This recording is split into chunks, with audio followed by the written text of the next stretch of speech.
so you can also enjoy the video. Wait a moment.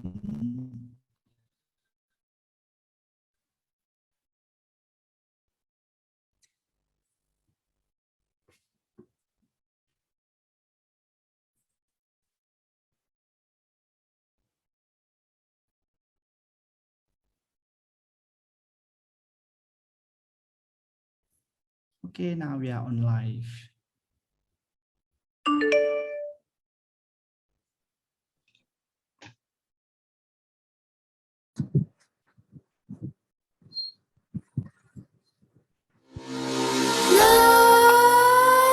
Nightmares creep while you and me repeat. This bittersweet heat is suffocating. I'm waiting and always hesitating. Kryptonite desires set my heart afire. Heart on fire. Set my heart afire.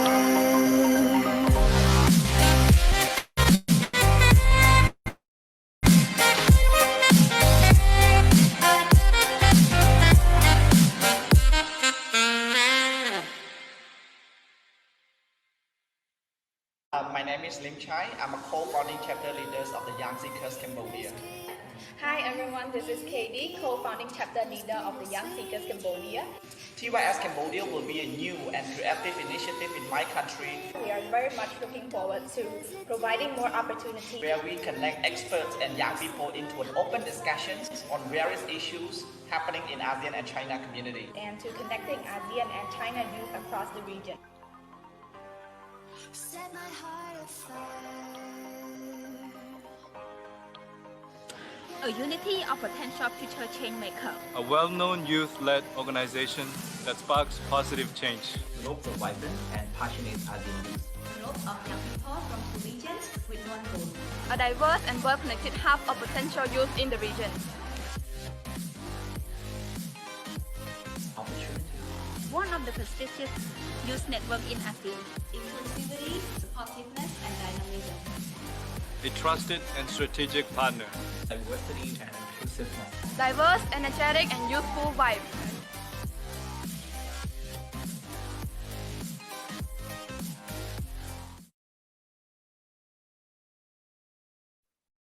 Okay, I hope you enjoy the video, everyone. So now, greetings, everyone. I am very pleased now to announce the open of our webinars today, the SEAker webinars. And before we officially start the session, allow me to introduce a bit myself and our speakers, and then the agenda of today's discussion. So my name is Lim Chai. I am a co-founding chapter leader of the Young SEAkers Cambodia, and I'm very pleased to moderate today's session. And I thank you very much for joining us today from Cambodia, other countries across Southeast Asia, and also Bongdaran from the United States. So in the meantime, I would like to give everyone a very brief background of the Young SEAker as well. So the Young SEAker is the first and only Southeast Asia-based organization, non-profit organization that we are working to promote ASEAN and China relations.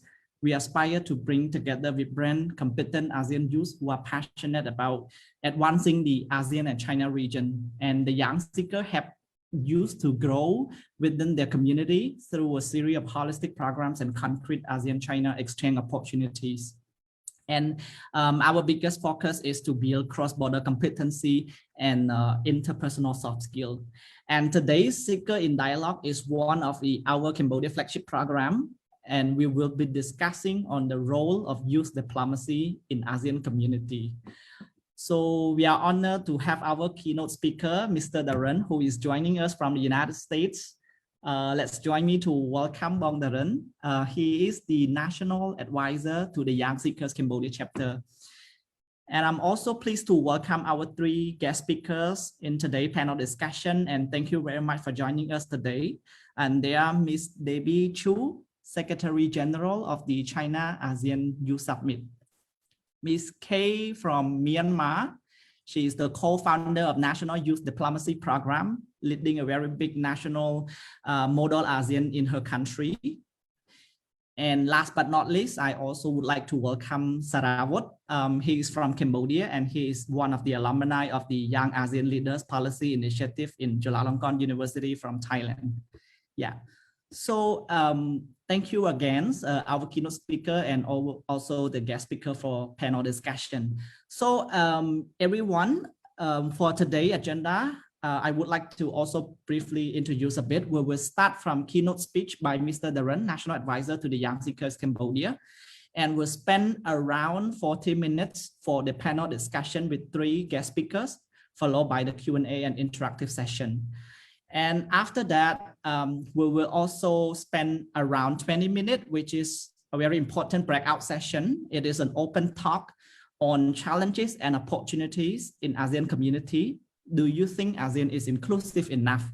So my team will facilitate in each breakout room and everyone is free to express your opinions on that topic and on off-record session. So we will stop the live stream after the end of the panel discussion so that it's a safe room for you to express your opinion on the set topic. And without further ado, I would like to hand the floor to Bong Darren to deliver his keynote speech. Thank you, Bong. Thank you, Lopchai, for the kind invitations to today's event, and greetings from the United States to everyone here today. So for many, the pandemic has been a very difficult time throughout the world. No one was unscathed by COVID-19. In the darkest moments, many of us had to quarantine or isolate ourselves for fear we would contract the virus or spread it to people that we love around us. However, on the flip side, it has allowed us to engage with one another virtually. This is a great example here today, bringing people from around the world on Zoom to engage with each other in such insightful conversation. People are what drive diplomacy. The connections we make, the issues we discuss, and the solutions we uncover are what make a virtual forum like this so powerful. I commend each of you for driving this forward and taking the initiative to learn and understand each other for a common purpose in bridging ASEAN and China. We must consider the influence we can make within our own countries and the broader Southeast Asian region. For ASEAN, it's important we get to know each other both informally and formally. As borders reopen, it will be an opportunity for us to visit each other and take these virtual relationships, or what I call it, into real time in a very safe way.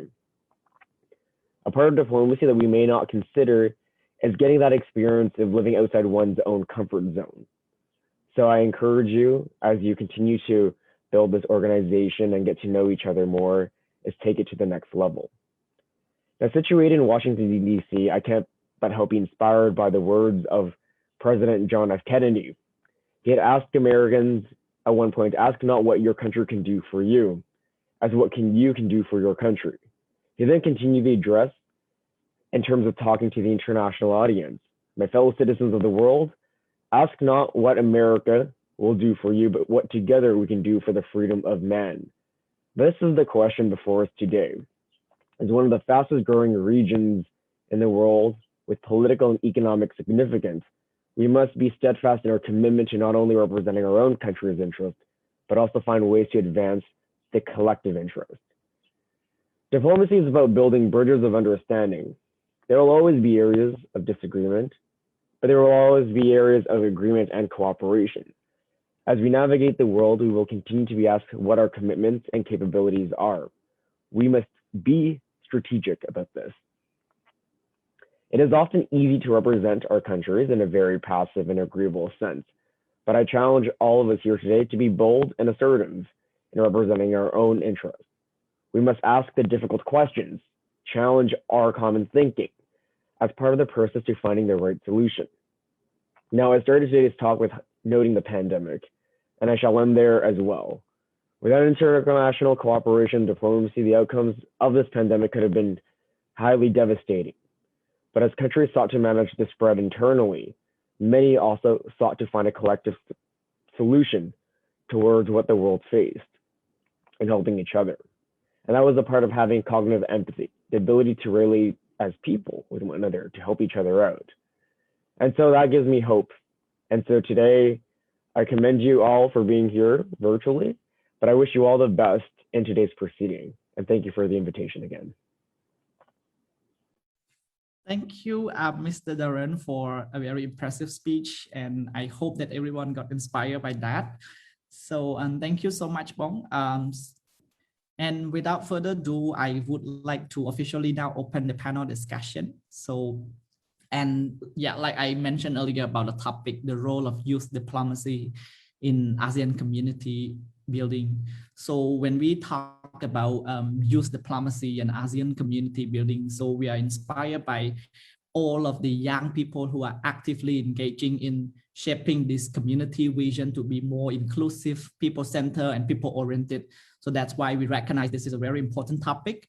And we hope to hear more insights from our speaker. And I would like to start with the first question first, that to give an overview of the term ASEAN community building. How do you see the ASEAN community building in general, or in other words, how you see ASEAN community building from youth perspective, or according to your own experiences and also the initiative you are leading in your community? Can I start with Debbie, please? Sure. Hi, everyone. I'm Debbie. Thank you for the invitation. I think, to me, ASEAN community building is really something that is drawing differences from youth of different countries. Because if you look at how ASEAN was set up, it was set up in an environment where everybody was very concerned about like the security of the whole area. And when everybody came together, there was this common goal to really continue to build a peaceful environment for ASEAN to continue developing. And I think it wasn't a case of like countries coming together because we have the same roots or with the same nationalities, and through interacting with people from ASEAN, different ASEAN countries, I can see like the difference so clearly in the way we think and everything. So I think ASEAN community building is very important to align our values, to align our goals, and to really build a space where we can feel like each other, like we relate to each other on a certain level, and we can continue to deepen relationships. Yeah, that's my take on it. Maybe we can also hear from Kay, as you know that I know that you are also one of the co-founder for National Youth Diplomacy Program in Myanmar, and how your experience and also the initiative you are leading shape the perception that you're thinking about the ASEAN community building. Yes, thank you, Chai. Yeah, first of all, thank you for having me here. So yeah, ASEAN community building, just like Gabby has mentioned just now, it's very important, and it's like, it aligns with all, like having all the different countries, different ASEAN countries into one community. So like, just like ASEAN motto is one vision, one identity, one community. We're all going for this one community thing, but then sometimes we still have the differences. And sometimes a lot of people, like even the majority of the people in the ASEAN community are not realizing that we're in the same region yet. We're still from different countries. They feel that way. So I feel that like the ASEAN community building is like, it must be done not just by the upper law decision-making roles, but by the people ourselves, like our people, like you, like me, like everyone here, and like the audience who's watching this as well. So this ASEAN community building is like responsible by all of us to make ourselves feel like we're in a community, we're in the same community, we're in the same region. So yeah, to be able to achieve other things as a regional, and for ASEAN to elevate to a whole new another level, and for like economic everything, community building comes first, because without like coming together in the first place, we won't be able to achieve plenty of other important things in the future. So yeah, I believe that it's the fundamental foundation for everything as a region.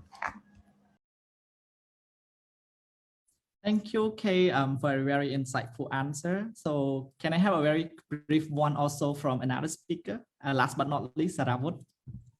Okay, thank you very much for the invitation. I'm Sarawut. So yeah, just like our two speakers has already mentioned, that the creation of ASEAN is actually, first we were actually focused on the building peace, stability, sustainable economic growth, which was when we first heard about ASEAN, we were thought about the leaders or the one who actually in charge of taking care of the people or of the country. But sometimes we forget that actually it's ASEAN is more of the people-to-people connectivity, where not only the leaders, but also the young people, all the citizens of the ASEAN community would work together regardless of history, cultures, economic levels, or even the mindset of people in different society. So I believe that for young people, it's very important for us to actually engage more in terms of discussion or in terms of other exchange program to actually boost further collaboration for the future, because the future is also for the young people who are actually going to be the future leader in the future. And one more thing that I noticed is that ASEAN is not only among the 10 member states. Right now, we expand for more like ASEAN dialogue partners such as ASEAN Plus 3 or the ASEAN Regional Forum. It's actually even expand even bigger than before. So it's quite exciting to see what ASEAN has been developing until today. Yeah. Thank you, Sarawat. So as our speaker mentioned about the ASEAN community in general, I hope everyone get a little bit picture on how it's going on with the ASEAN community building or even ASEAN community vision. And then we'll move to the youth topic, as like the Sarawat mentioned about the youth engagement, how we promote people-to-people connectivity. So when the working mechanism in the government level and need to focus on the benefits equally to the young people, we can think of how much as well can our young people contribute back to this community, or in other words, and how much, at least in the first place, how much they understand about the ASEAN community. So I think of the question that about the youth awareness of the ASEAN community in respective country from Southeast Asia. And very grateful that we have a very diverse speaker now, 3 different countries from Cambodia, Singapore, and Myanmar. Maybe I can start from Kay first. How do you view the ASEAN youth awareness in Myanmar at the moment? Can you share a bit about your country context, like how much young people understand about ASEAN or their active engagement in ASEAN related programs? Okay, yeah, thank you. So when we say about youth, like we could categorize it in maybe like roughly 2 groups. Like for example, people who are constantly active in ASEAN related youth programs. These youths are really like interested in ASEAN community building, ASEAN identity, and they are really aware of how ASEAN is working as well. But for the youths, like for example, they are not really interested in ASEAN youth related programs. They're just attending universities, classes. These youths are really lacking awareness of ASEAN and how the ASEAN works. So when we think about that, like this, the first group that I mentioned who are constantly active in our country as well, these people continuously keep getting engaged in ASEAN related, but then sometimes like we forget to spread it to around our community. So like the youths beside us, even some of my friends, they are still like, they don't really understand about the ASEAN concept, the ASEAN identity. This is not their fault actually, because this is like, they think that going for ASEAN interest, like pursuing about interest about ASEAN region is not related to them. So what I see here is that it's like for young people, it's still a long way to go about the ASEAN awareness. The awareness is like starting, but it's not really there yet. Like some people think that, oh, it is another country, we're even in the ASEAN country, but it's not related to us. And they think that a lot of, and in my country, like before the political situation happened here, a lot of people were not interested in politics. So when we do about, ASEAN community building and ASEAN region, politics is also a part. Like we need to know about how the country situations are, how the government system works. Like, so a lot of people are like in our country are brainwashed, like the politics is not related to youth. So we don't really touch that subject often, and we don't get involved in these activities. So yeah, that's why. So the awareness is like starting, but then it's not really there yet, like not spreading enough to a lot of the people, like the youth in the, for example, the youth in the rural areas, like they have internet access, but they only know, oh, ASEAN, but they think that ASEAN is they are not a part of ASEAN. They don't feel that ASEAN is there. So like, but actually we are a part of ASEAN, but they think like, oh, ASEAN is sometimes like they would be saying like ASEAN is not good, like it's not helpful, like they would be saying things like that. But actually when we are a part of ASEAN, like why we have to start cultivating the mindset that we are a part of it, and we need to when for youth like us, when we do community development, when we pursue ASEAN related youth programs, we have to always consider about inclusivity. Are we inclusive enough? Are we just doing the programs for only just the city center? Are we reaching the people who are farther, like people who are not in the city center, in the farthest area? Because Myanmar is also kind of large, and a lot of people, like the youth from those areas, they are really passionate to know more too. But what's the problem is here is that we don't know what we're missing. The youth from there, those areas, don't know what they are missing, and we need to help them realize that what they are missing. So the first group that I mentioned, the first group of youth who are constantly active in ASEAN youth related programs, or who are doing for community development, they need to always think about inclusivity when you're doing. Like we cannot just focus, oh yeah, just have our friends in, not that way. We have to think about how we can reach the youth. Like some of the youth are not living in the same lifestyle as us. They might be living in a different living standard, but they also want to be in it. So how can we make them participate in it? Do we need to provide them some assistance for like, do we need to help them for the transportation fee? We cannot have like equality for everyone. Like if we're giving like reimbursement in like for joining a program, we have to think about some youths might need more reimbursement to join program, because their transportation fees, like everything is not the same. So yeah, what I think is that inclusivity is the key point when we do about ASEAN community building, and to have more ASEAN awareness and feel the ASEAN identity among us, we all the youths who are working for community development really need to focus on inclusivity. Thank you, Kay, to get us understand more of the Myanmar context, especially in terms of youth engagement. So I found interesting point that I think that there are few points that similar to Cambodian context, and how we change the mindset of people, or even the group that are not really active, but the group that active is trying to do something to shape this kind of vision, or promoting the awareness to shape the ASEAN identity. I think maybe Sarawat can talk a bit about Cambodian context, especially I know you are joining a lot with the youth initiative, especially related to ASEAN.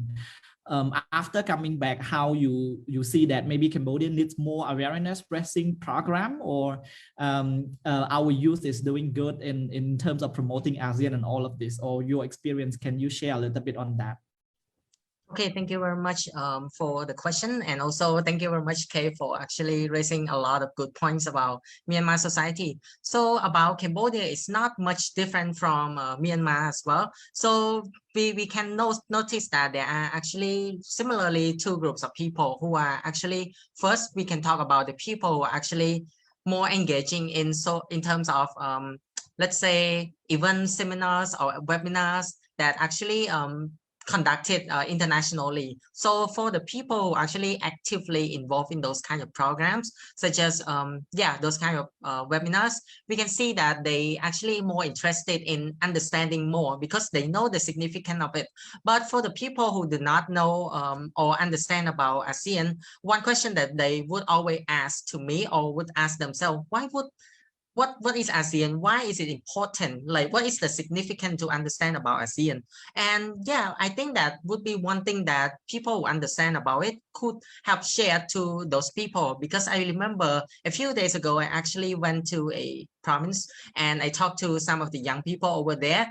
We were conducting some teaching regarding the regional history, and they said, teacher, why do we have to care about all of those stuff that happens a long time ago? And why would we care about the international community? I can't even survive in this community. That's what they actually asked me. And after I explained to them the significance about what they can engage and do in the future, because right now we can see that even though we have borders, right? But in the future, the collaboration is not just within the border, it's cross-border, because issue is not only within the country, transnational issue also rising. So I think those kind of mindset we should have shared to the young people who are living far away who do not have opportunity to hear about this thing.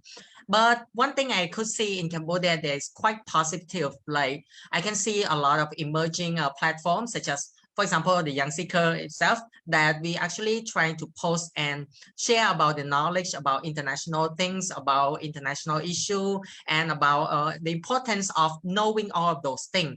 So yeah, it's quite positive during this lockdown that I could see a lot of webinars going on in Cambodia, and also a lot of international community who have created such events. So I think that the understanding of people, though it's still limited, but they seek more understanding. They are more interested in, because as far as I remember, in high school we actually have those kind of lessons related to ASEAN, even though there was not much, but at least they have a glimpse at, hey, actually there's a international community that is actually exists in this world. So yeah, I think that would be something I would love to share about Cambodia. Thank you, Sarawat. I can learn from you for a few points, especially about the still some people understand more about ASEAN, but still there are some people lack of understanding about ASEAN community. That highlight the significance of the role of young people. Then I will move to another question. But before that, I would like to give a little bit background, because our topic today will talk about the role of youth diplomacy, and we have not touched up on this point yet. So when we mention about diplomacy, right, first track diplomacy and second track diplomacy, the first track refers to the official governmental diplomacy conducted by the official representative of the state, and second track, which is non-governmental, informal and unofficial contacts and activity between private citizens or group of individuals. And one of the great example is that we are doing right now with the Young Seeker, and also gather with our speaker, potential speaker now. That would be a great example. And when earlier Kay and Sarawat mentioned about the lack of understanding, how youth can engage or can help with that to fill the gaps on this, to raising more awareness, or even shape this community vision to be more inclusive and people-centered or people-oriented. Debbie, you are also leading the China ASEAN Youth Summit. I think that's a very great initiative. Cross-regional network to gather young people to talk, and also raising more awareness about ASEAN and China. I'm very interested in that, because one of the objectives of the Young Seeker also working on that to promote ASEAN-China region and also provide opportunity for young people. Maybe can you share a little bit about that initiative and how you see your involvement, your experience in that can also help to raise the awareness on shaping this kind of diplomacy among the region as well? Sure, no worries. Okay, so the China ASEAN Youth Summit, need to give a little bit of background. We've actually held it for 5 years now, so it's kind of new, but also not very new, a program that 5 years is not long and not short. And essentially we take up the format of a model ASEAN summit, including China. So we have like different mechanisms like ASEAN +3, ASEAN plus China, Lansang Mekong, etc., etc. And I think the main aim of us holding the summit, where we gather a lot of Chinese, mostly Chinese, and as well as youth from ASEAN countries, is so that we can kind of forge mutual understanding between the Chinese as well as the people from ASEAN like us, as well as inter-ASEAN as well. And we do it through two ways. One is obviously the knowledge part of it, like the very technical international relations part of it, where we discuss contemporary issues and come up with resolutions. So that's one part of it. And the another part of it is through cultural activities and other more informal and more chill activities, so that we have the opportunity for youth to talk to each other on like a more chill basis. Yeah, and to really understand like what they face in their country, their background, as well as their views on certain topics. So for example, like in the session that just passed in April, we had the fireside chats, which is kind of like it's a moderated talk like this, and then we talked about different issues like education, like employment, and different issues that youth face. And I think it's not trying to like boast or anything, but I think it gives me a lot of sense of satisfaction for someone who is from ASEAN and I'm studying in China, to really see how, especially the Chinese, they don't usually have like a deep understanding of what ASEAN is, because you know China is a big country. And sometimes when we view international relations, when we view the neighbor, sometimes it comes from like a, oh, I'm bigger than you. So like I view it from my own worldview and worldpoint, but sometimes they don't understand like the different dynamics that works within ASEAN on like consensus, on like the different background that we bring in to it and our different views of aspects that overlap yet not the same. For example, like on issues like the democracy and the role of the government, stuff like that. So I think it's very important that that youths are actually put in a situation where they can kind of step out of their background and their teachings growing up and to really see the world as it is. Even though like it can be quite limited, like in talking and discussing, there's only like so far you can go in understanding like the different contexts of another country. But I guess that's somewhere to start as compared to like just staying in our own schools, in our own homes and living in the environment where we live in. Yeah, and that's something that I really gained out of the Youth Summit from being a participant, then being an organizer, to really see and understand the different perspectives of the youth from ASEAN countries as well as China. Because for someone coming from Singapore, I guess something that I always feel is that because Singapore is one of the more developed countries in ASEAN, and sometimes growing up, we don't really get to see like the difficulties that people actually face in perhaps the less developed countries in ASEAN.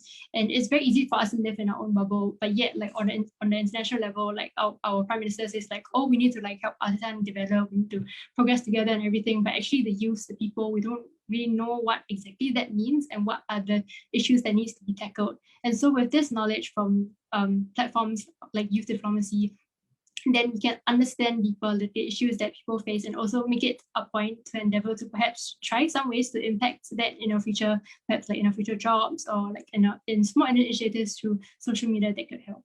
Yeah, so I guess everything kind of links together, usually where youth diplomacy platforms are like the starting point to achieving things that are bigger. Yep. Thank you.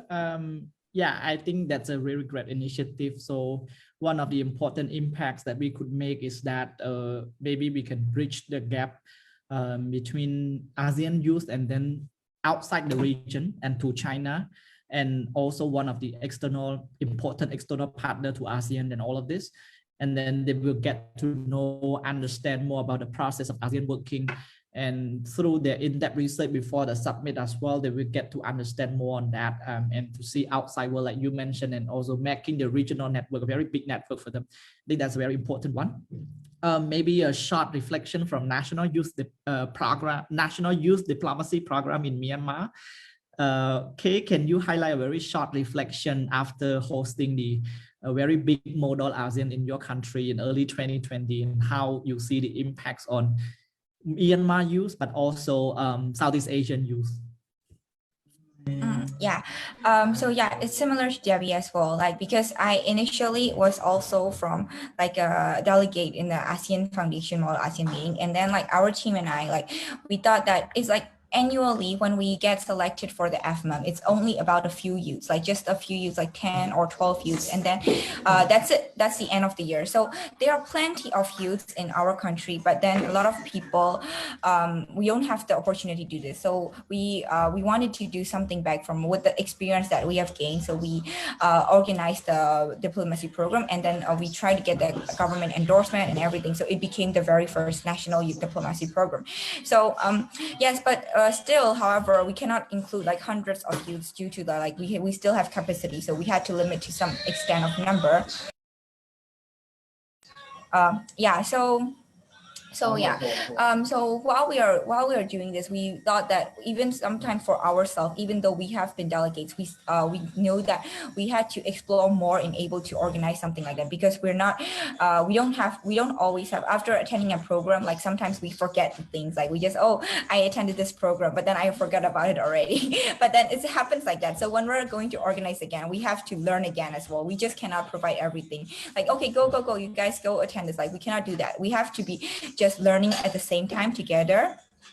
with the delegates as well. So we're also learning the perspectives of the delegates and when we try to, when we organize, we try to be inclusive as much as possible. So we didn't just select only from Myeongdong or this capital city, but we try to include a lot of other youths from other towns and cities as well. And we always thought of like how we can be more inclusive. So we had to, yeah, maybe it does not like really reach a lot, but even just after a year, it's improved that like due to this program, like the ASEAN awareness has improved significantly. Like before, like the FMUM, the interest in FMUM, like the year before and after our event in Myanmar, like the interest in FMUM and ASEAN model ASEAN meeting, everything is like the interest has become inclined a lot of. So that was just an example. So if the participants of this youth programs like can do back to the community, like we can really see the interest in the people who are like, oh yeah, just like View that said, like, oh yeah, what is ASEAN? What is ASEAN doing? How is ASEAN working? Even like they are even getting more interested because when we see, because we're youth, so we become curious when we see people around us doing something. So we need to be continuously sparking activities, and that will also make them involved in us. So yeah, that's what I believe. Yeah. Thank you, Kay, and for sharing. I think I also learned a few points. How youth grow bigger from a very small group to an organizing committee and doing such amazing job in your country. Leading a program that can gather youth together to talk more about ASEAN issues so that they can be more understanding on that, and even not only about the issue itself, but also youth to youth connectivity and all of this. Then your teamwork will also make a very good job from your country. And I think we mentioned a lot about this kind of ASEAN related programs and how it benefit our young people. Maybe we are also expecting that you can also share the opportunities and how our young people can be more active, and also how they find out this kind of opportunity so that they can join and improve themselves professionally and for professional development and personal development. Saravut, can you share a bit how to find out this kind of opportunity and how we pay attention to that, and maybe a tips from your experience? Okay, thank you so much.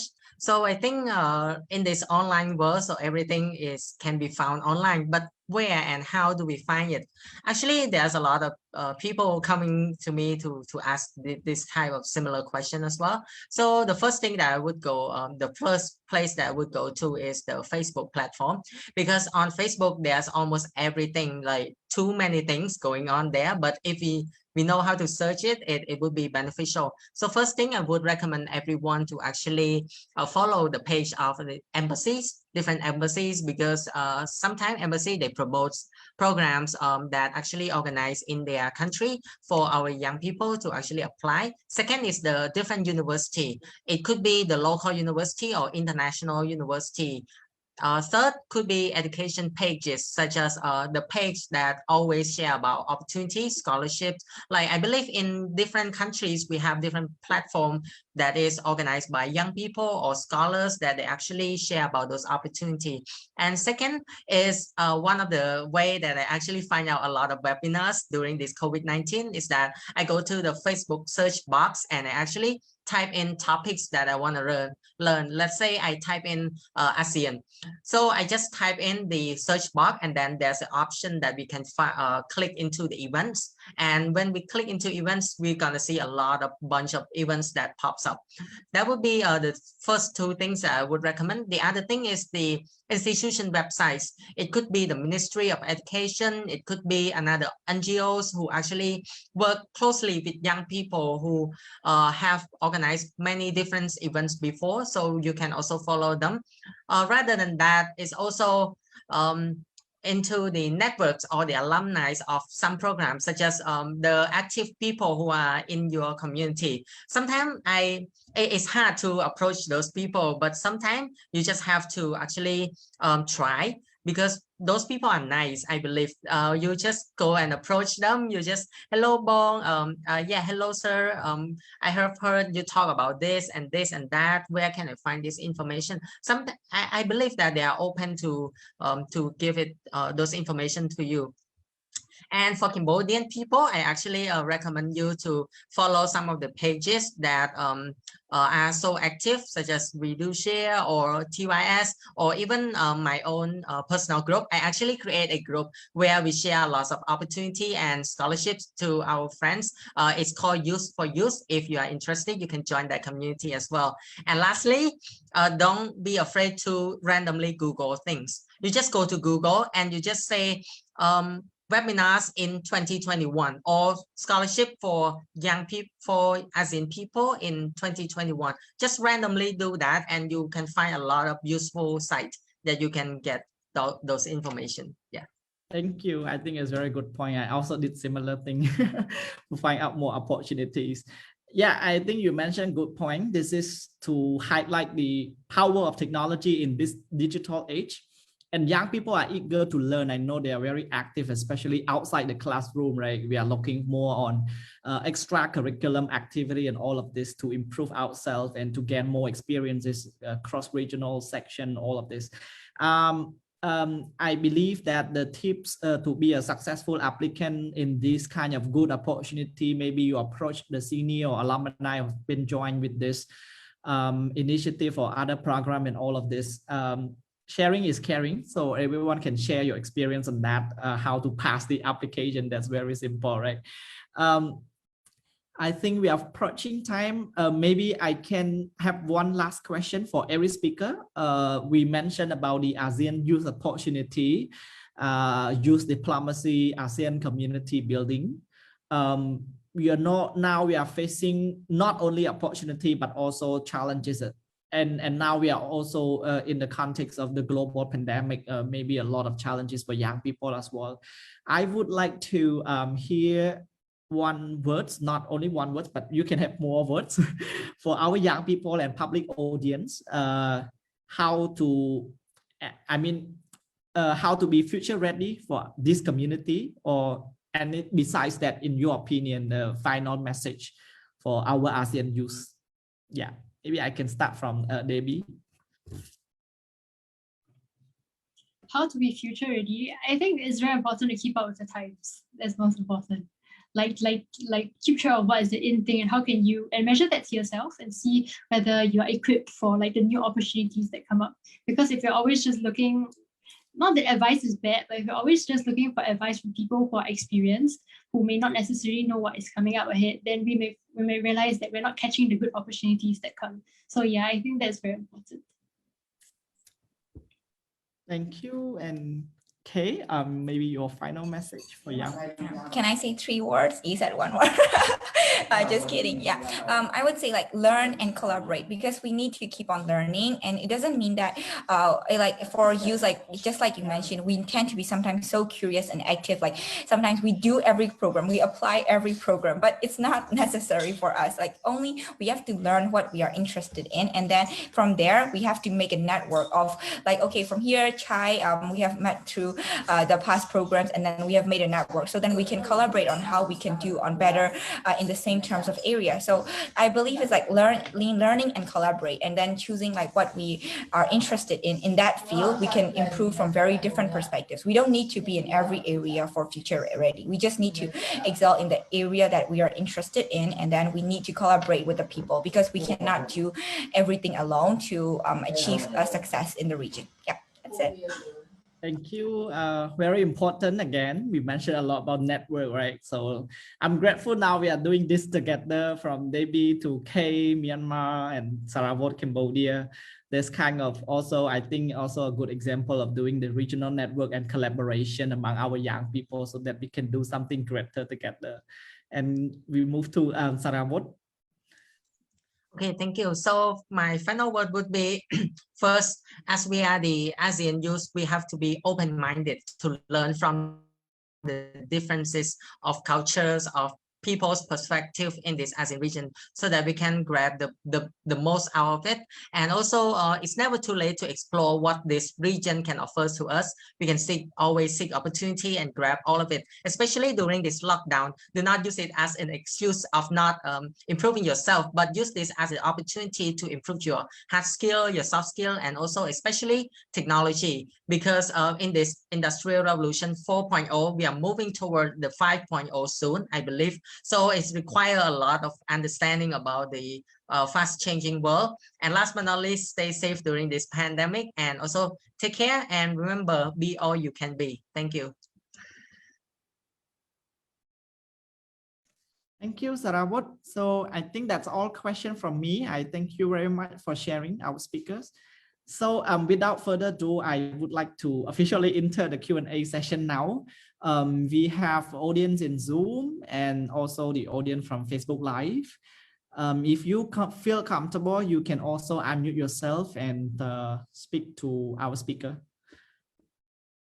I can see the chat box. Vichai, are you comfortable in unmuting yourself to speak the question, to speak out the question, or I can just read for you?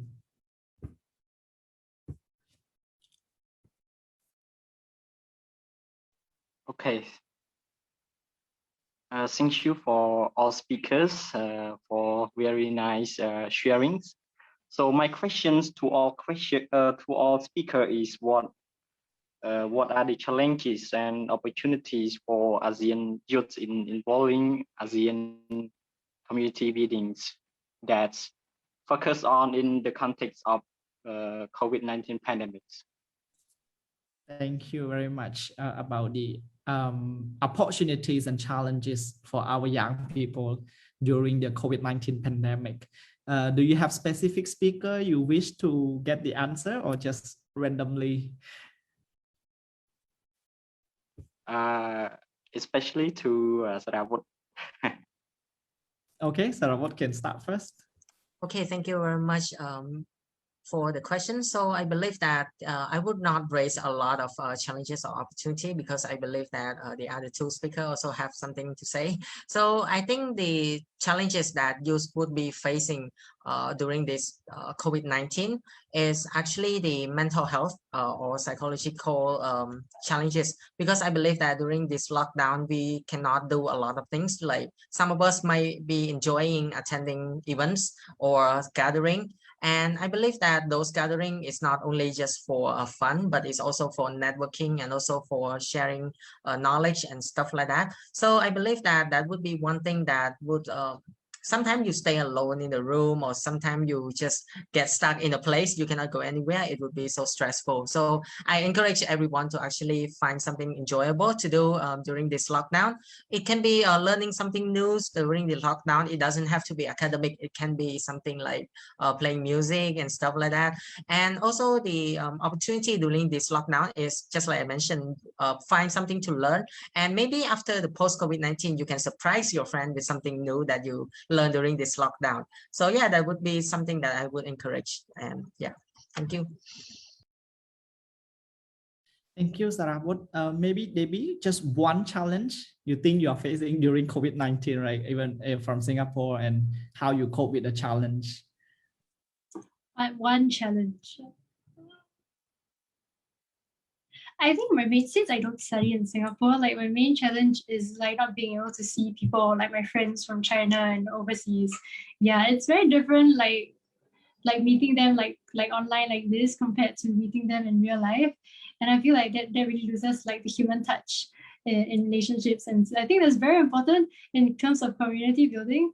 Yeah, and I do have ASEAN friends who study there also. So it's very different when like every day we are out of our houses and we're just surrounded by people, different cultures, and we can continue to share and look at the details and like the small little details and our differences in like how we go about doing life. But now it's just me, myself, and my computer. So that's a bit sad for me, I guess.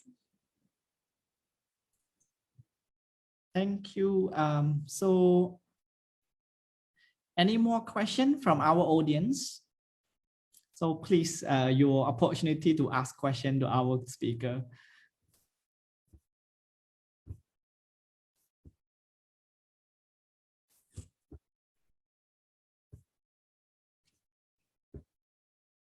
Okay, I think we have no more question. I think it's also time for us to end the panel discussion. Once again, I would like to say thank you very much to our speaker and also audience for their engagement. Also to audience in the Facebook Live as well, besides Zoom, for your time. I know that it's night time during weekend. It's supposed to be enjoying, but you did a very good job in providing more insights to our young people, so that I hope everyone get inspired by your experiences and initiative you're leading in your country. And also, most importantly, how our young people can contribute back to ASEAN community building. So that would be a very good job that we are doing together from all countries in Southeast Asia. So yeah, thank you so much. And I would like to end the panel discussion, but this is not the end yet. I would kindly ask our speaker and audience to join our breakout session. So for the speaker, you can let our team know or let me know if you also have more time to join with the fireside chat. And my team will break into 2 main breakout session so that we can talk freely, and the Facebook live stream will be stopped and off recording, and then we can start the discussion. And once again, I would like to emphasize the topic of fireside chat is to highlight the opportunities and challenges of ASEAN community building for young people. And from your opinion, do you think ASEAN is inclusive enough? So we'll talk more about opportunity and challenges, just like earlier question. And also the most importantly, inclusiveness. Do you feel benefited or equally benefited from what we are providing in this region? And without further ado, I will let my team to facilitate a bit with the arranging the breakout sessions.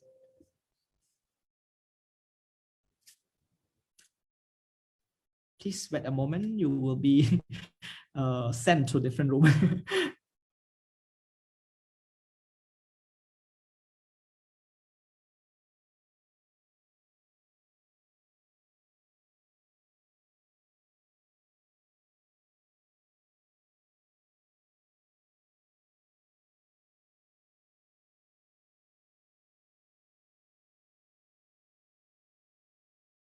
Bọn trai vậy cho Dương đi nào thơ mình wait.